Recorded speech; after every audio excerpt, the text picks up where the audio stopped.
जरा सोचिए, क्या हो अगर साइंस की वो सारी किताबें जो हम सब ने स्कूल में पढ़ी हैं, उन्हें फिर से लिखने का टाइम आ जाए।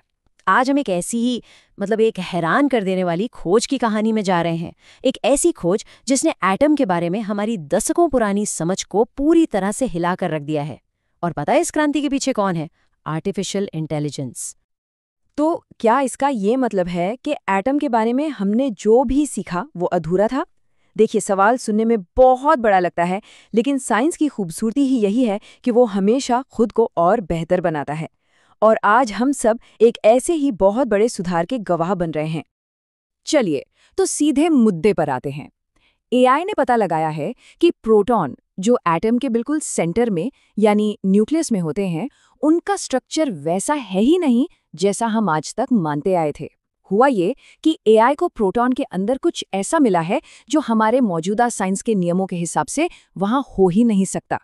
एक नई पहेली जो फिजिक्स की पूरी दुनिया को चैलेंज कर रही है। तो आज के इस विश्लेषण में हम इसी रहस्य को परत दर परत खोलेंगे। हम एटम की कहानी से शुरू करेंगे, फिर उस इम्पॉसिबल पार्टिकल से मिलेंगे, ये देखेंगे कि भाई एआई ने इस गुत्थी को सुलझाया कैसे, और आखिर में ये समझेंगे कि इस खोज का भविष्य के लिए मतलब क्या है। चलिए, थोड़ा सा टाइम में पीछे चलते हैं। देखिए, एटम को समझने का हमारा जो सफ़र है ना, वो हमेशा से ही धीरे धीरे आगे बढ़ा है। ये कोई पहली बार नहीं है कि हमारी समझ को किसी ने चैलेंज किया हो। ये तो एक लंबी खोज की यात्रा का बस एक और रोमांचक कदम है। तो कहानी शुरू होती है 1911 में, जब अर्नेस्ट रदरफोर्ड ने अपने फेमस गोल्ड फॉइल एक्सपेरिमेंट से दुनिया को बताया कि एटम के सेंटर में एक ठोस पॉजिटिव चार्ज वाला न्यूक्लियस होता है। फिर 1913 में नील्स बोहर ने इसे और बेहतर बनाया। और फिर आया 1964, एक बहुत बड़ी क्रांति का साल, जब साइंटिस्ट ने बताया कि प्रोटॉन और न्यूट्रॉन भी असल में और छोटे कणों से बने हैं, जिन्हें नाम दिया गया क्वार्क। और बस इसी से बना हमारा स्टैंडर्ड मॉडल, जो दशकों तक फिजिक्स की दुनिया के लिए एक तरह से पत्थर की लकीर था। इस मॉडल के हिसाब से एक प्रोटॉन के अंदर 2 अप क्वार्क्स और एक डाउन क्वार्क्स होते हैं। That's it. इस मॉडल का कहना था कि प्रोटॉन का सारा वजन इन्हीं 3 क्वार्क्स और उन्हें जोड़ने वाली एनर्जी से आता है।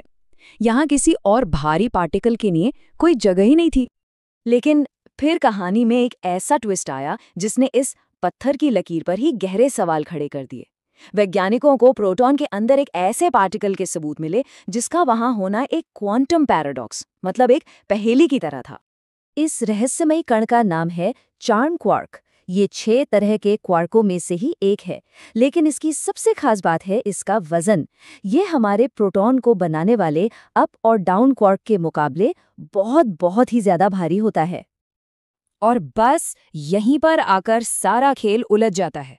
देखिए, ये जो नंबर है ना, ये इस पूरी पहेली को साफ साफ दिखाता है। एक अकेले चार्म क्वार्क का वजन पूरे के पूरे प्रोटॉन से 1.5 गुना ज्यादा होता है। सोचिए, ये तो कुछ ऐसा हो गया कि एक छोटे से सूटकेस के अंदर उससे भी 1.5 गुना भारी कोई चीज मिल जाए। मतलब सुनने में ही नामुमकिन लगता है ना?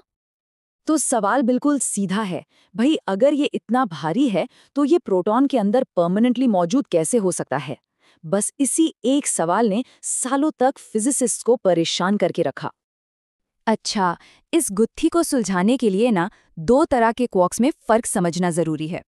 एक्सट्रिंसिक क्वार्क वो होते हैं जो पार्टिकल एक्सेलरेटर में जोरदार टक्करों की एनर्जी से बस एक पल के लिए पैदा होते हैं और फिर गायब हो जाते हैं। और इंट्रिंसिक क्वार्क वो हैं जो प्रोटॉन के बेसिक स्ट्रक्चर का एक परमानेंट हिस्सा होते हैं।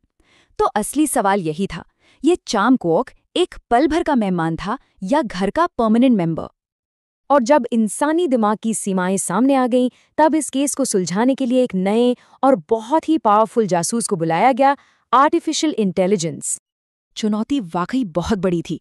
आप सोचिए, पार्टिकल कोलाइडर्स में हर सेकंड में अरबों टक्करें होती हैं, जिससे डेटा का एक ऐसा पहाड़ खड़ा हो जाता है कि अगर इंसान उसे मैनुअली एनालाइज करने बैठते तो शायद कई दशक बीत जाते।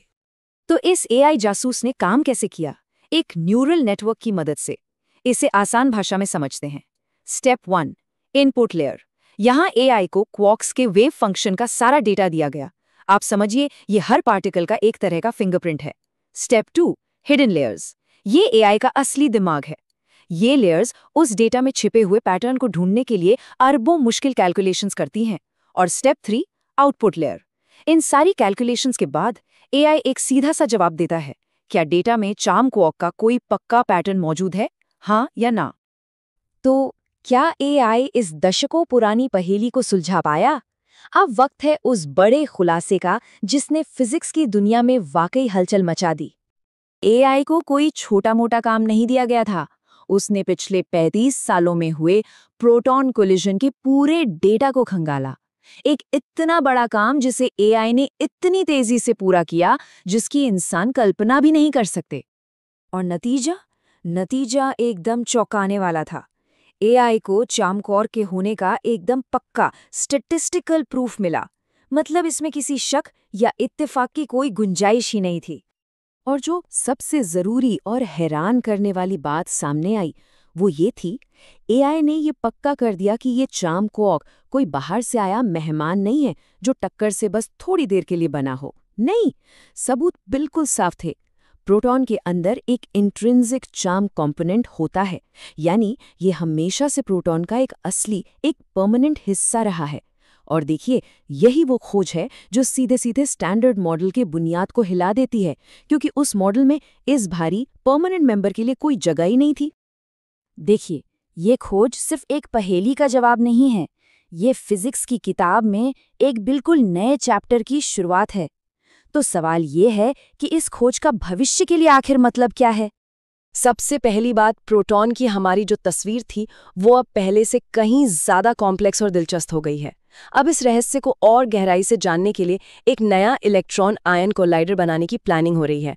ये खोज दूसरे इंट्रिंसिक भारी क्वार्कों को खोजने का दरवाजा भी खोलती है। और सबसे जरूरी बात, ये हमें स्टैंडर्ड मॉडल से भी आगे एक नई और ज्यादा कंप्लीट फिजिक्स को खोजने के लिए मोटिवेट करती है। इस खोज की अहमियत को समझने के लिए हम इसकी तुलना लार्ज हैड्रॉन कोलाइडर के हिग्स बोसॉन यानी गॉड पार्टिकल की खोज से कर सकते हैं। ये उसी लेवल की एक फंडामेंटल खोज है जो हमें बताती है कि ब्रह्मांड के राज अभी खुलने बाकी हैं। तो आखिर में ये खोज हमें एक बहुत बड़े सवाल के सामने लाकर खड़ा कर देती है।